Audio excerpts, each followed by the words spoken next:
Olá pessoal, tudo bem? Eu sou o Wellington e essa é a nossa terceira aula no canal sobre funções. Hoje a gente vai fazer o estudo de domínio de uma função.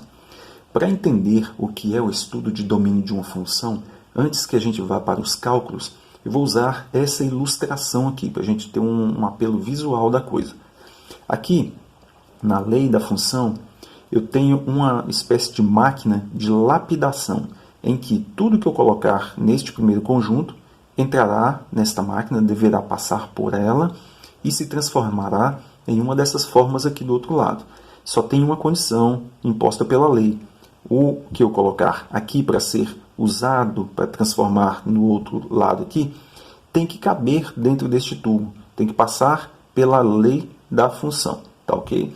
Eu tenho à minha disposição estas formas aqui, ó, que eu posso usar para poder lapidar. Só que, de acordo com a lei, ou seja, que é esse tubo aqui, eu não posso usar todas que estão à minha disposição.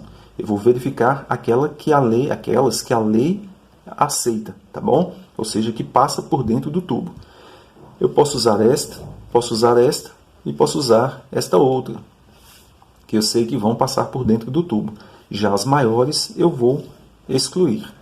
Esse conjunto formado pelos elementos que atendem à lei, que a lei aceita, né, para transformar em outros elementos aqui do outro lado, que são a imagem, a gente vai chamar de conjunto domínio da função.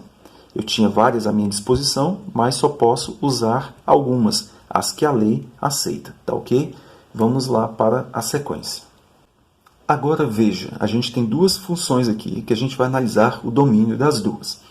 Neste caso, a máquina, entre aspas, né, de lapidação, vai ser 3x. Neste caso, raiz quadrada de x. Aqui, a gente tem que usar elementos, números, que atendam a essa condição, que tenha como a gente calcular o triplo deles. O que a gente tem à nossa disposição? A gente vai considerar que é uma função real, de variável real, ou seja, dentro dos números reais.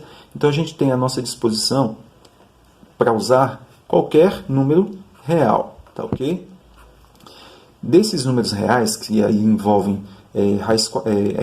números decimais, frações, números positivos, negativos, números frações, já falei, né?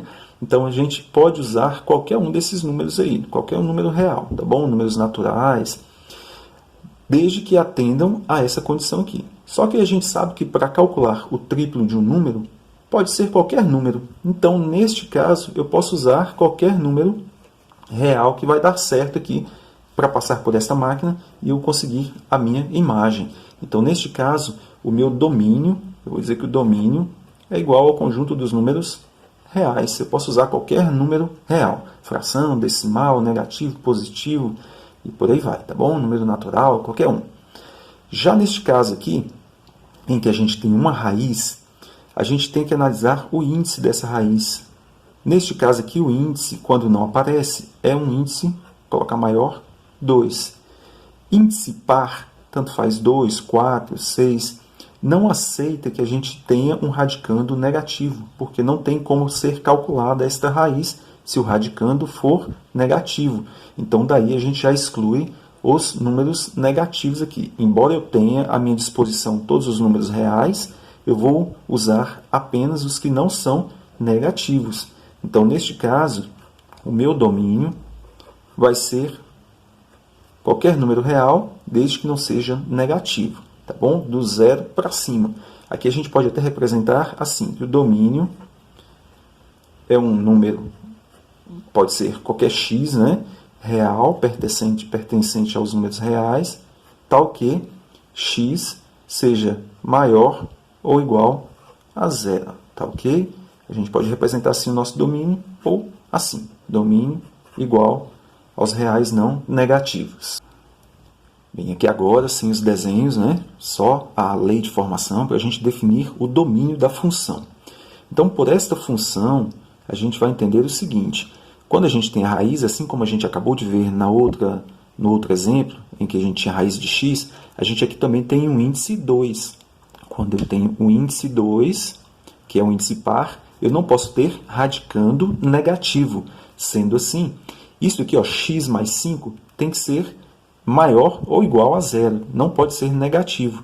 Então, tem que ser x mais 5 maior ou igual a zero, tá bom? Para não ser negativo. Aqui a gente resolve, passa esse 5 para cá, com a operação inversa, oposta. X é maior ou igual a menos 5. Então, pode ser qualquer valor, desde que esse valor seja maior ou igual a menos 5. Aí a gente dá o nosso domínio aqui. O domínio pode ser qualquer x pertencente aos reais, que é o que a gente tem à nossa disposição, mas tem que ser um x maior ou igual a menos 5. Vamos para a segunda aqui. Neste caso, em que a gente tem uma fração, a gente deve lembrar o seguinte: em uma fração, este denominador nunca pode ser zero, ele tem que ser diferente de zero, tá bom? Porque não existe divisão, já que a fração é uma divisão, não existe divisão por zero. Então, a condição, quando for uma fração, é que o denominador seja diferente de zero. Então, aqui a gente já sabe que o x menos 3 tem que ser diferente de zero. Então, vamos fazer x menos 3 para ser diferente de zero. Eu passo esse 3 para o outro lado, fica x diferente de mais 3. Então, o x tem que ser diferente de 3. É o único valor que a gente não pode usar como domínio, é o 3. Então, vai ser nosso domínio igual a x pertencente aos reais, pode ser qualquer número real, tal que ele seja diferente de 3. Tá bom? Vamos considerar este outro exemplo aqui agora. Aqui a gente tem uma raiz no numerador e no denominador. No numerador, como a gente sabe que a raiz tem o índice par, que é um 2, a gente não pode ter um radicando negativo, não pode ser negativo aqui dentro. Mas pode ser zero, porque no numerador pode até ser zero. Então, a gente pode ter um valor desde que aqui dentro seja maior ou igual a zero. Pode ser igual a zero ou positivo, tá bom? Não pode ser negativo. Já aqui embaixo, este x mais 3 aqui tem que nos dar um resultado que não seja nem negativo, por causa da raiz de índice par, e nem zero, porque, embora tenha raiz de zero, ficaria um zero aqui embaixo e a fração não pode ter zero no denominador. Então, neste caso, tem que ser apenas maior que zero. Aqui, então, a gente vai ter x mais 1 maior ou igual a zero e x mais 3 maior que zero. A gente tem que ter essas duas condições atendidas para esta lei da função aqui. Aqui a gente tem que o x, passando 1 para lá, tem que ser maior ou igual a menos 1. Aqui, passando 3 para lá, o x tem que ser maior que menos 3. A gente tem duas condições para serem atendidas. Ele tem que ser maior ou igual a menos 1 e maior que menos 3. Como é que a gente vai chegar a um acordo aqui para ter apenas uma expressãozinha que nos defina o domínio dessa função? A gente vai encontrar a interseção, o que eles têm em comum. Como a gente faz isso? A gente faz por meio aqui de intervalos aqui, ó, tá bom? Aqui a gente tem x maior ou igual a menos 1. Vamos considerar que o menos 1 bolinha fechada, porque é maior ou igual, bolinha fechada, que o menos 1 esteja aqui. Vai ser daqui para frente. Então, daqui para frente, tá bom? Já o x maior que menos 3 bolinha aberta, porque é maior, apenas não tem igual. Então, o menos 3 não faz parte. Vai ser, daqui para frente. Aqui é o menos 3. Então, a gente vê o que eles têm em comum. A gente tem em comum daqui para frente, não é isso? Do menos 1 para frente, ó. Vamos fazer tracejado aqui. Então, daqui para frente, a gente tem em comum os valores das duas condições aqui. Então, vai ser do menos 1, inclusive o menos 1, para a frente. Como é que a gente define, então, essa nossa interseção aqui? Que vai ser o x maior ou igual a menos 1. Este, então, vai ser o nosso domínio.